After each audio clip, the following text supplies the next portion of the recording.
বিপ্লব যে বেহাত হবে আমি 6 তারিখ থেকে বলা শুরু করছিলাম। আপনি আমার সেই সময়ের ভিডিওগুলোর থাম্বনেলগুলো দেখেই বুঝবেন। দেখেন এডিটর সাহেব, দেখেছেন? দেখলেই বুঝবেন। আমি ছাত্রদের নানা পরামর্শ দিছিলাম দায় এবং অভিজ্ঞতা থেকে।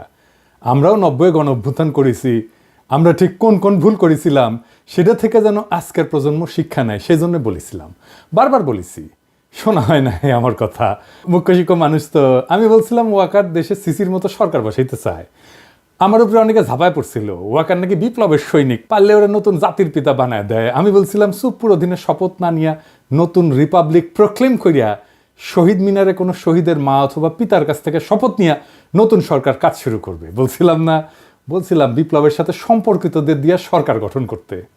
বলছিলাম পুলিশ পালায় গেছে, ওদের আর ফিরায় আনার দরকার নাই। 18 থেকে 28 বছরের ছাত্রদের দিয়া এলাকায় এলাকায় আইন শৃঙ্খলা রক্ষাকারী বাহিনী বানানো হোক, সেইখান থেকে মিলিশিয়া বানানো হোক, পুলিশ বানানো হোক।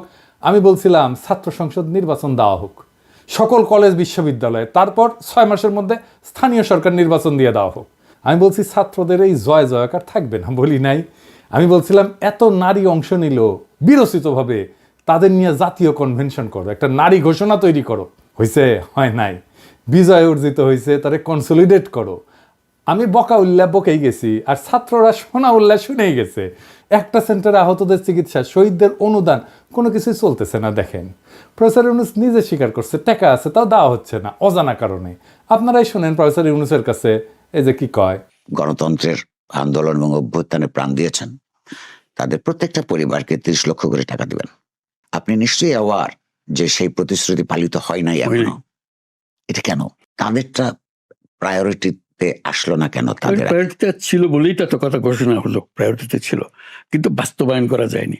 এগুলো হলো যে আভ্যন্তরীণ দুর্বলতা, ক্যারি আউট দ্য অর্ডার, এই যে কিভাবে টাকা কার কাছ থেকে কোথায় যাবে, কিভাবে বিতরণ হবে, এগুলো নিয়ে দেওয়ার ব্যাপারে কোনো সন্দেহ নেই। যত টাকা লাগে তাদের এই কমিটমেন্ট আছে, এবং তাদের পুরো জীবৎকালে যত সমর্থন দরকার, যত পয়সা কড়ি দরকার, সবকিছুর জন্য কমিটমেন্ট আছে। এটা নিয়ে কোনো সন্দেহ নাই, টাকারও কোনো অভাব নাই। এটা মাঝখানের প্রজেক্ট করতে আমার ভয় লাগে, যে কথা বলে ওটা পারি না, তো শেষ পর্যন্ত গিয়ে পৌঁছে না। কথার আন্তরিকতা তো মানুষ বিশ্বাস করে। আপনার অনুমান অন্তত এটা তো খুবই একটা ইমিডিয়েট এবং প্রায়োরিটির মধ্যে থাকার কথা। এটা কি বিউরোক্রেটিক ট্যাঙ্গলস এর কারণে হচ্ছে? বিউরোক্রেটিক ট্যাঙ্গলস এর মধ্যেই এই কার হাত দিয়ে কিভাবে যাবে, কার কাছ থেকে কোথায় যাবে, এগুলো নিয়ে গোলমাল হচ্ছে, আর কিছু না। তাতে বিউরোক্রেসির কিছু হচ্ছে না, কিন্তু সরকার, আপনার সরকারের বদনাম হচ্ছে। এটা আমাদের সবার সম্মিলিত বদনাম। আমি ব্যুরোক্রেসিকেও দোষ দেবো না, তাদেরও নিয়ম কানুন আছে। আমরা হয়তো সেই নিয়ম কানুন বুঝি না বলে কানেকশনটা ঠিক মতো করতে পারিনি। উপদেষ্টারা ফাংশন করতেছে না। প্রফেসর ইউনুসের কথাই শোনেন, উনি কি কয়। আপনার এজেন্সিস গুলো এই খবর কি দেয় যে আপনার সরকারের যারা সদস্য তাদেরকে অন্তত দুটো ক্যাটাগরিতে জেনারেলি ভাগ করা যায়। এক পক্ষের ব্যাকগ্রাউন্ড হচ্ছে এনজিওস, ও সেখানে আপনার ব্যাপারে একটা সমালোচনা আছে যে চিটাগং এর লোক বেশি, বিকজ আপনার বাড়ি চিটাগং।